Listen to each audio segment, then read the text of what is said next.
Welcome to the Quip Corner with Ada. This is actually Quip and Convo segment. You'll see my author, not my author, my guest bio in a bit. He's been here before. Um, that's all I'm going to tell you. Join us.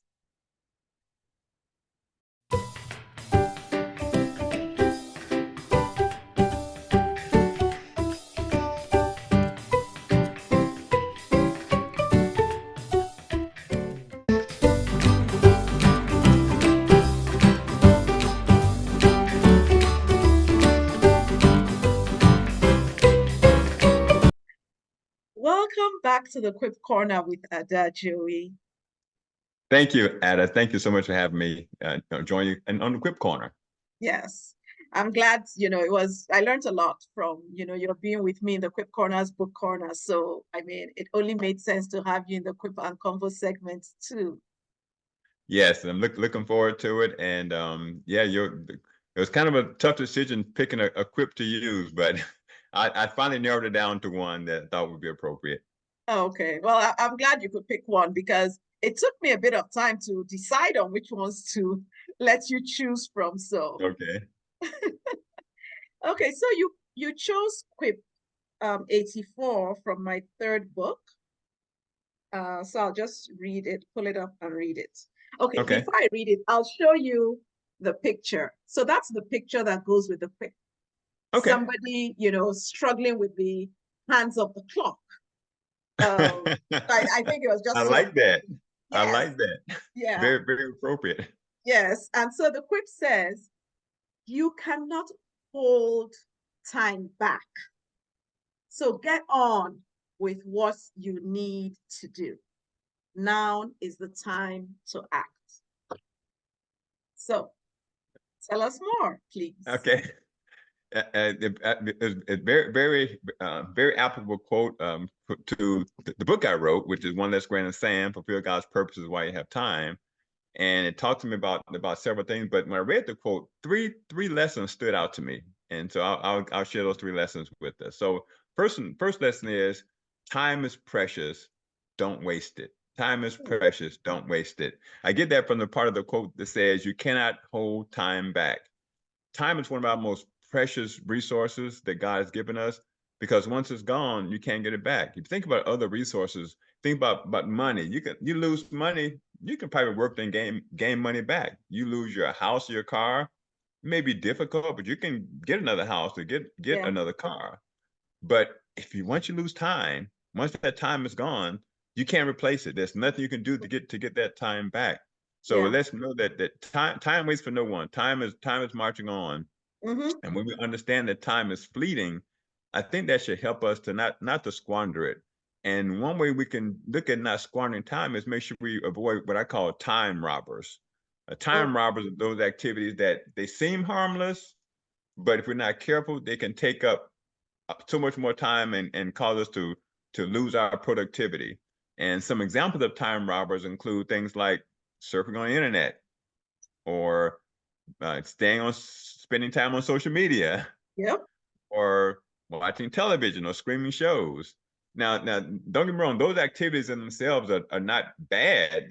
They're fine. The problem comes in is if we just spend an exorbitant amount of time, like hours and hours and hours, doing those Yeah. things, then we kind of what I would say squandering time. Great. If you want to make the best use of the time that God gives us, we have to take a look at our lives and identify those time robbers we see in our lives. For me, my time robber was watching television. Mm. And I didn't watch like a lot of like all day or anything like that, but I watched more than I should have because I could have been using that time more productively. So for the 40 days of Lent this year, I decided I would give up watching television. A lot of people give up different foods or things like that. I gave up watching television from 6 a.m. to 12 noon, basically from the time I woke up to noon, because I'm my most productive in the morning. If I'm gonna work on writing a book or a blog post or study my Bible or devotion or anything, I'm the most productive in the morning. So for me to spend time watching television in the morning, now afternoon comes, I'm sleepy, I don't want to do anything. And so it just made sense to me to do that.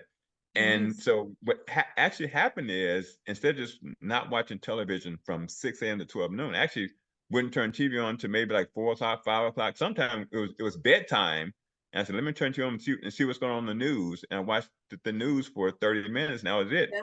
And I was so much more productive with my time. I was able to study my Bible. I was able to spend to talk to friends. I can walk, I can exercise, work on my Yeah. next book. And so I got so much out of that not watching television. And here's the thing about it. I didn't miss it.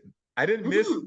not watching television. I didn't miss watching television. So I made a decision that if I can do it for 40 days, I can keep on doing it. So even though Lent Nice. is over now, I'm going to continue with that blocking that time off. And again, I'm saying 6 to 12, but it ends up being much longer than that. And I've been so productive in doing things that would not have gotten done if I had not made that commitment. So it's important for all of us to identify those time robbers, because once we identify those time robbers, now we know we can avoid them.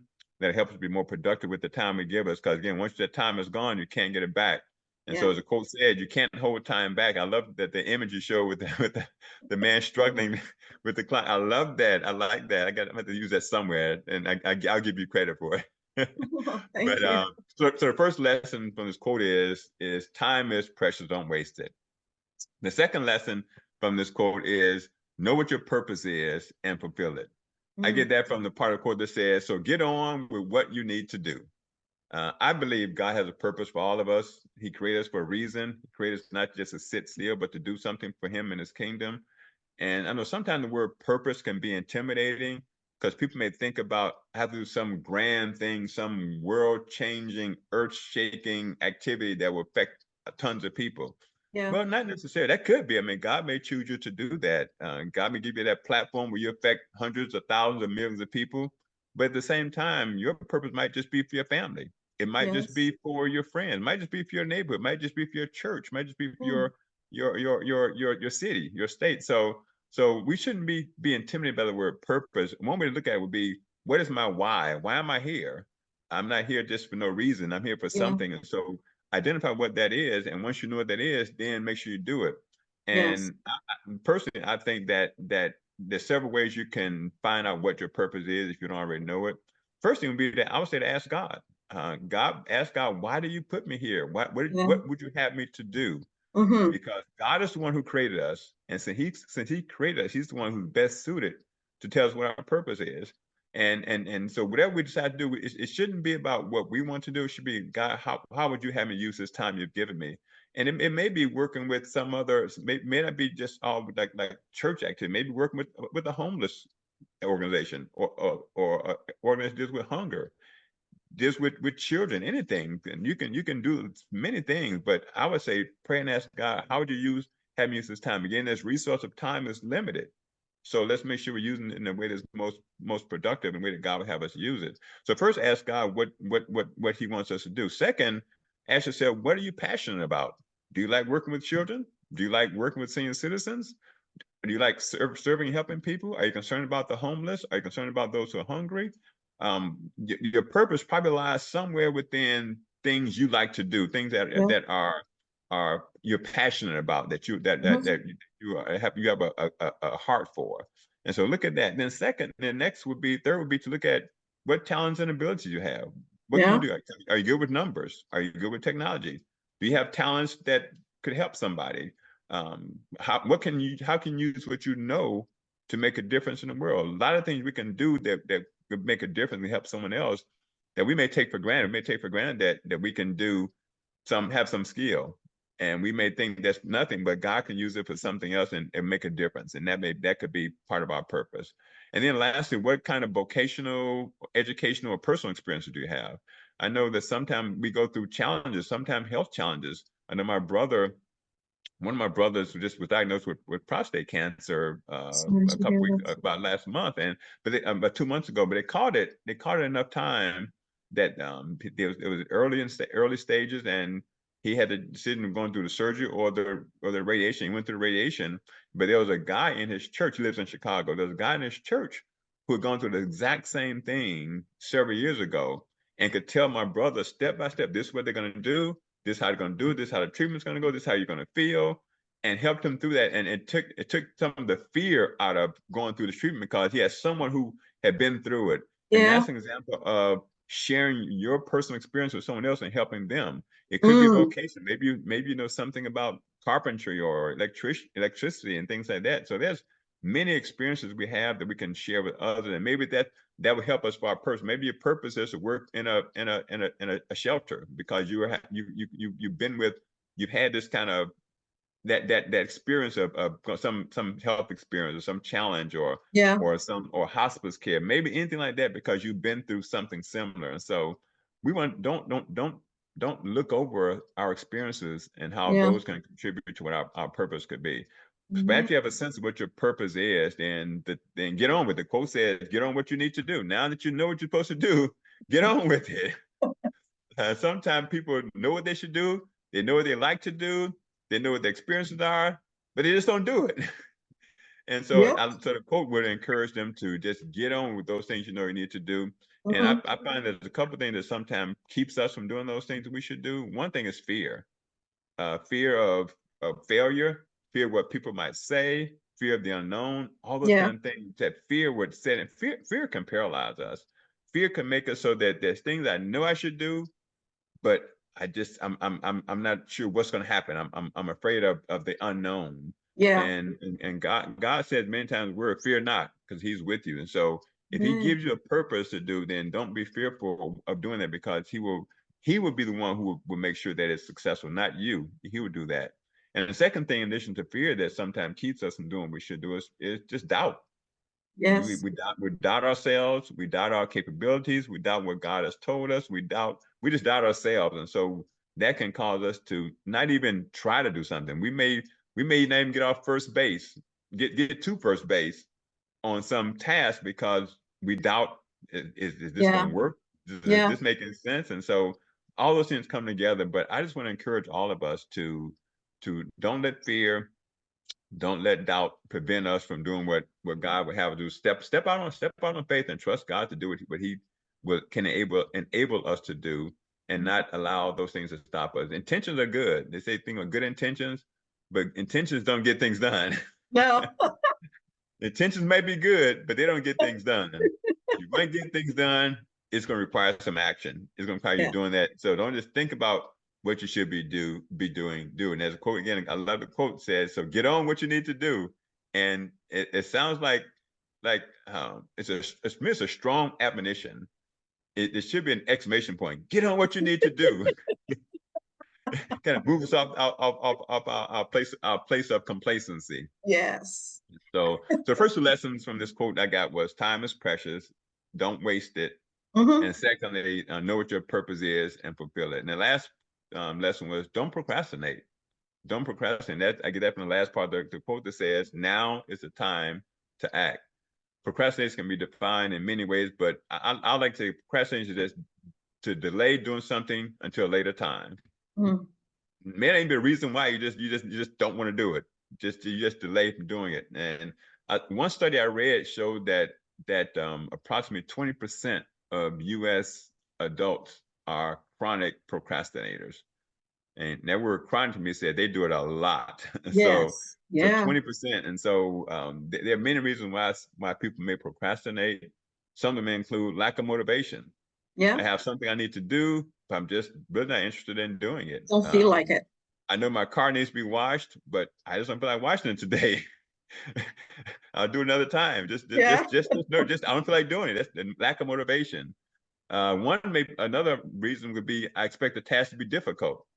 So I need to prepare myself mentally. It's going to be a taxing task, and Yes. so it's because I know it's going to be a lot of work.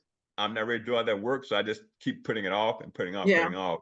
I might need to lay some grass in maybe my last year was a very bad drought.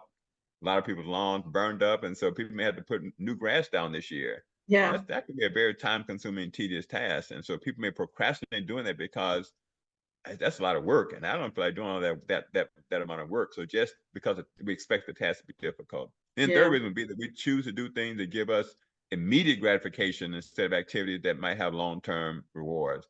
it's so much easier to turn on a TV and watch a TV show than to work on a blog post. It's so Yeah, much easier. It's agreed. so much easier. Someone else And is so doing the work. right. So we sometimes procrastinate because we want to do something easy. We don't want to do something that may take more time, even though that thing that's easy would not be as productive as a thing that may take time. But we need to just not procrastinate, because procrastination can affect us in many different ways, in many Yeah. different areas. So, for example, physical health. Um, you know you need to make time to exercise, but you keep putting it off. Yeah. That's me. That's me. That's me. I know I need to exercise, but my main excuse is I don't have time. That's a bad excuse. That's a poor excuse, Agreed. because the things that are important to you, you'll You make make time to time do for. them. True. You don't make True. time to do it, it must not be important to you. Yeah. And so physical health, and there's so many studies that show that just something simple as walking, how it can lower your blood pressure, lower your blood sugar, lower your cholesterol just by Yeah. walking, strengthen your heart. And so just procrastinating on things like physical, like exercising, can affect us physically. It can actually Mm-hmm. affect our quality of life if we don't take care of that. Another thing Yeah. would be missed opportunities. Procrastination causes us to miss opportunities that could be beneficial. Sometimes we have the opportunity to participate in an activity that may Mm-hmm. help us toward a goal. If you want to be a writer, for example, there may be all kind of activities that you can do to help you become a published writer, meetings Yeah. and webinars, and some of them may have deadlines. If you procrastinate and don't sign up by the deadline, then you miss that opportunity. Yeah, you Yes. might get the opportunity again or another opportunity similar, but you don't know that. And Yeah. so missed opportunities could be result if we procrastinate and not take time to do things now. Another example would be fulfilling your purpose. We talked about that earlier, about doing what God gifted you to do. If you know that God has you to do something, He's told you to do something, then procrastination can cause us to not fulfill that purpose for which God has created us, and so we don't want Yes. to do that either. And then finally, procrastination. This is because building or repairing relationships. Mm. Relationship with family and friends are important, but sometimes they don't make it to the top of our priority list, or we just procrastinate. We say, I need to go visit Uncle Charlie or Aunt or whatever, but I don't have time to do that now. I'll do another time. And unfortunately, next thing you know, Uncle Charlie and Aunt Betty passed away. Yeah. Now we're living with regret about Regrets. something we didn't do because we procrastinated. And so, Yeah. and even then something similar, if there's a strained relationship, you may be Mm-hmm. with a parent or a sibling or even a friend, and you know that there's some stress, some stress there, some strain in that relationship, and you want to repair it.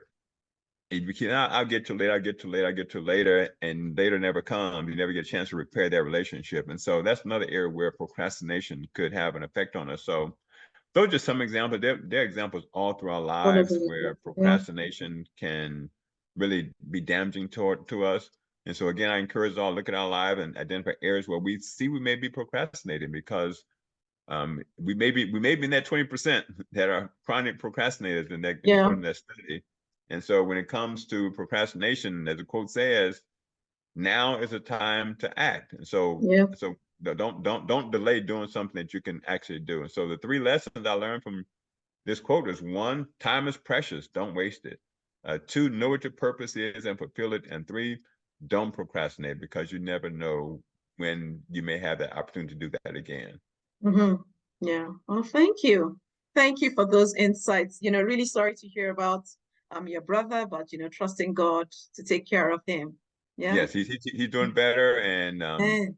he went through his treatment, rang the bell last month, and so right now he's cancer free. So we definitely thank God Hallelujah. for that. Yeah, Amen. thank God Amen. for And that. may God So, keep it that way. yes, Amen. yes, yes. Amen. But thank you again for this quote, because it just reminds me also that there's so much that I need to be doing. Again, my example of exercise, that hits me, and the example about the time robbers, which I had identified that. And so because I saw the benefits of identifying a time robber, I know that has helped me to be more productive with the time God has given me. And Mm-hmm. so I think this is a quote. I looked at one of your other videos of someone that mentioned, I forget which quote. It wasn't this quote, a different quote, but you made a comment how someone had your book on their desk and they Yes. go in and they read it, get like a quick hitter, and they read it and Yes. they'll read it the next day, and because they're short, they're sweet to the point, and Yes. and they're impactful. And Yes. so this is one of those that's short, it's sweet, it's to the point, and it's impactful if we allow it to impact us. I mean, if you True. read into that makes sense, and Yeah. then don't do anything with it, it won't help Yeah. you. You just leave it in the book. Yeah, right.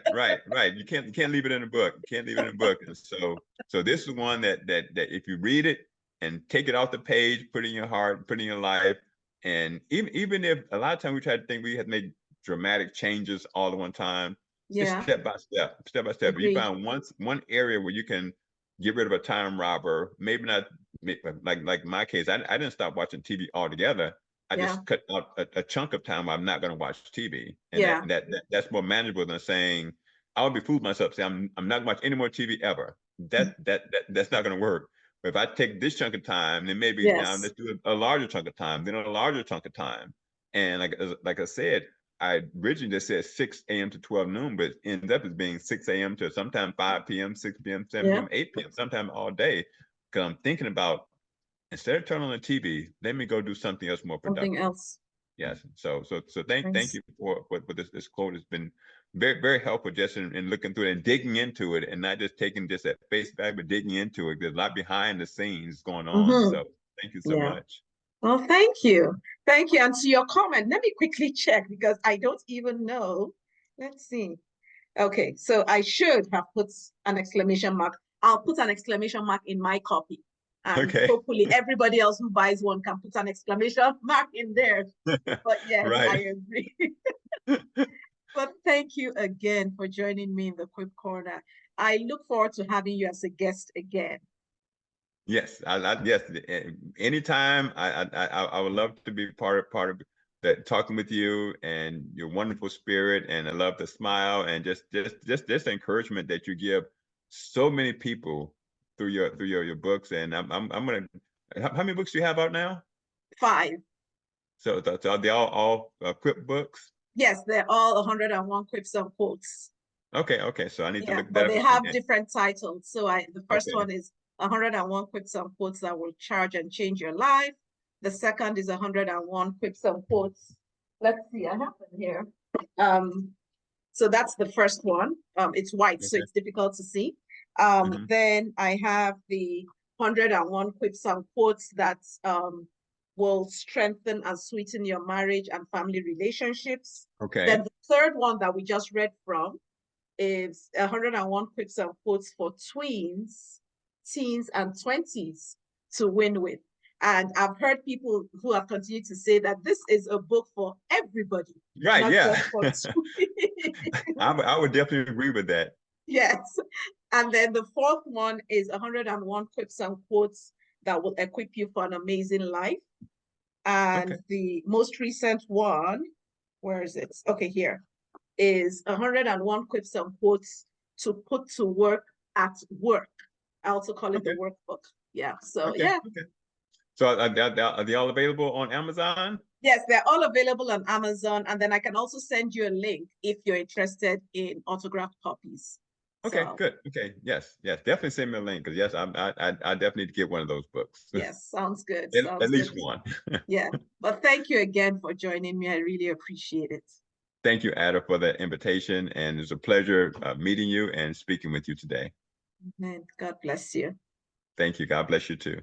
Amen. I hope you enjoyed the time with Joey as much as I did. I was chuckling because not only does the quip he chose tie very nicely with his book, and I'll put the link, to my conversation with him about his book up there. But it ties also to the quip I shared when I talked about one of my books, this one, when I talked about this book in the Quip Corner's book corner, right? Last month. So look forward to reading your comments. God bless you. Bye now.